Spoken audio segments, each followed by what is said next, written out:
Michael, are you ready to make your presentation? Yeah, We're absolutely. anxious to hear it. Go ahead. Yeah. So in my article and video, I have described AI's significant impact on fields such as military, finance, and medicines, as well as the potential danger it poses. This raises the question, how can we achieve sustainable development? And my answer is law and education. Regarding law, I have suggested that the regulation should be built based on 5 criteria as transparency, fairness, accountability, and a competition. Transparency is a thing I have written in my essay, so today I want to start with fairness. First, law should ensure the fair punishment with consistent framework that matches severity of AI incidents. One of the most effective laws is the EU AI Act, which categorizes AI risk into minimal risk, limited risk, high risk, and unacceptable risk level. It helps companies assess AI risk and create appropriate plans. However, it would be unfair to hold AI entirely accountable for human errors. This brings us to accountability. Historically, humans are always held accountable for accidents, with penalty helping them to correct their behavior and compensate victims. However, AI can instantly correct itself but cannot be held accountable like humans. This raises the question, who should be responsible? The company using AI, the company producing AI, or the company developing AI? This potentially leads to a blame shifting and dilute accountability. Therefore, I have 3 proposals to mitigate these issues.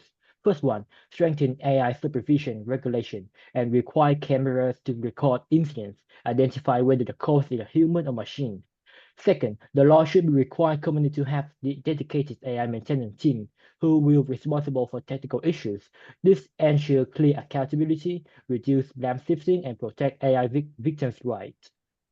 Third, the government should ensure the press about AI incident is detailed, avoiding sensational headlines that cause confusion and undermine AI.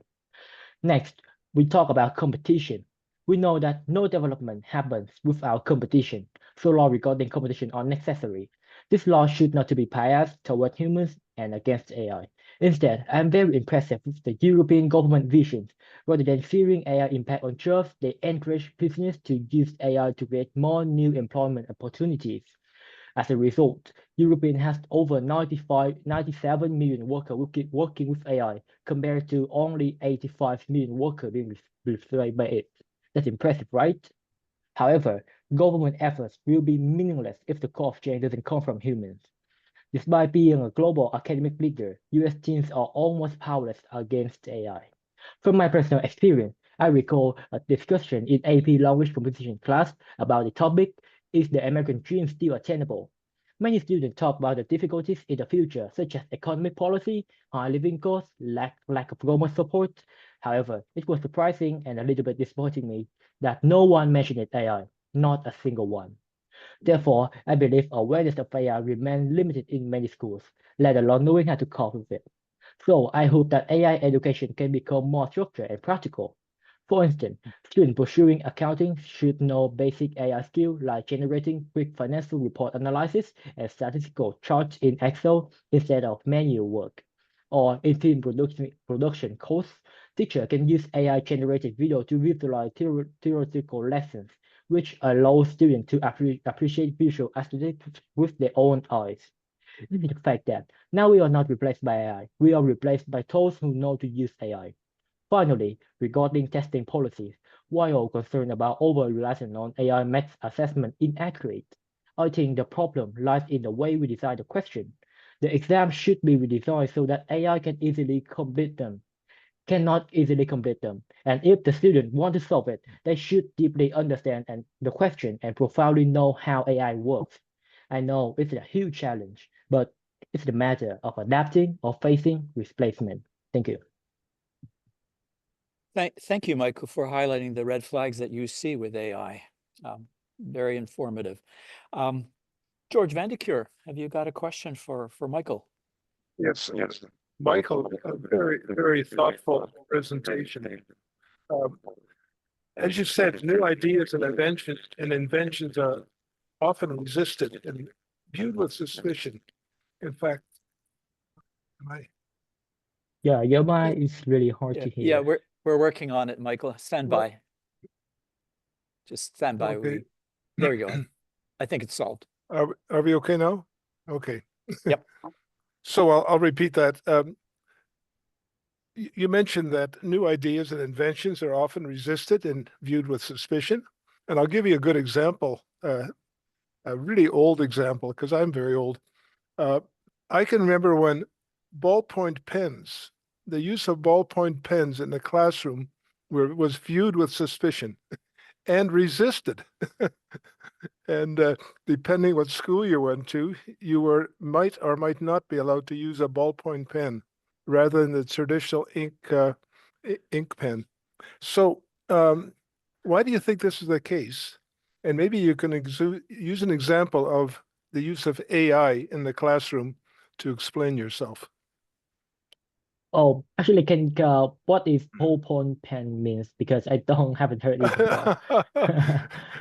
A ballpoint pen is what you call a pen. It's a it's a pen with a little ball in the end it's the pen you use, okay? Yeah. We used to use a pen where you dipped the pen into ink, and you would lift the pen out of the ink and write for a line, and then put the pen back into the ink and then write for a line. The ballpoint pen changed that, and with the ballpoint pen you couldn't make the difference in thickness of lines and that kind of thing. Anyway, I go too far. But your question, George, Just is why are just people yeah, why do they resist change? the question is why are people suspicious of these kinds of things? And I'd like to use an example of AI in a classroom as something that we're suspicious of. Yo, so I think I believe that because they don't really they scare AI, the teachers scare AI because they scare that the AI can replace them. If the AI they can, because AI can do the thing really efficiently and effective, but more for effective than human. So in some class, the teacher they are really scared if the AI can surpass them. However, I think the teacher, they have something that AI cannot have. That's the emotion and the way they can understand deeply student. Therefore, right now, I think the teacher, they should not to be scared of this. They should know how to use AI to help them can help the student understand the lessons because AI can work 24/7 and it's really convenient and teacher can use it convenient to have the student understand everything immediately rather than waiting for the teacher because teacher is the human so they have the limited resource not the same as AI. So right now I think the school should use AI in their lessons. Yeah, that's great. And again, going back to what I said earlier, I think teachers need to be trained to coach students to think. And also after they've used the AI to find things out, to obtain knowledge, to do something. Thank you, Michael. Yeah. Thank you, Michael, for a very good answer to a very good question, George. Professor Leon, have you got a question you'd like to ask Michael?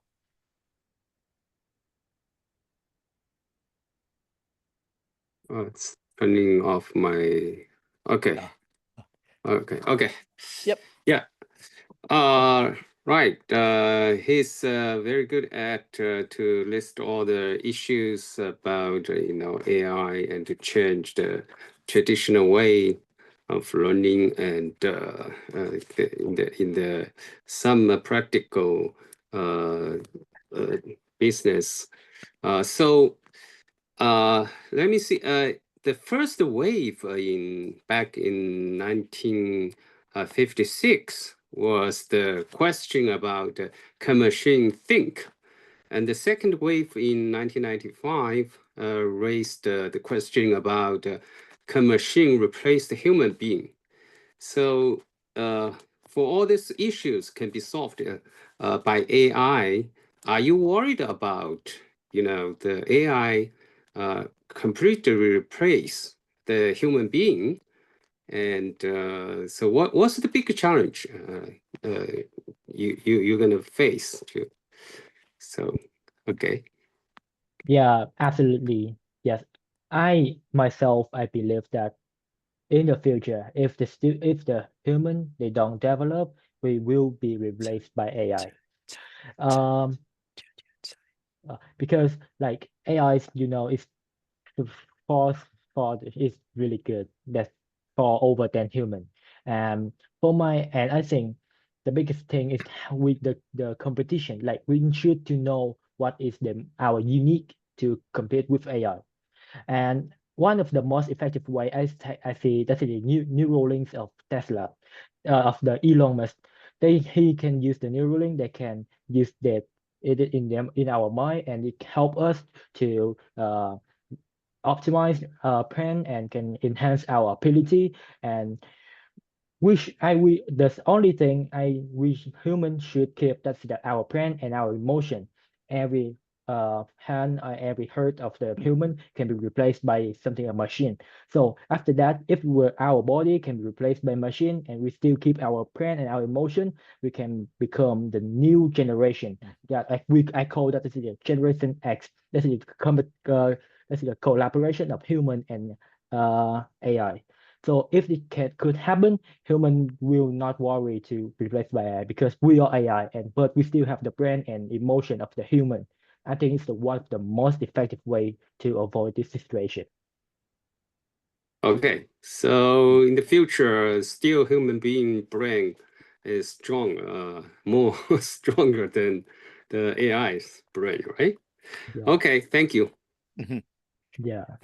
Thank you, Michael. We've all learned a lot from you today, and you've all learned what a ballpoint pen is. That's That's it. it right Oh, there. I got yeah. one. Yeah. Okay, thank you.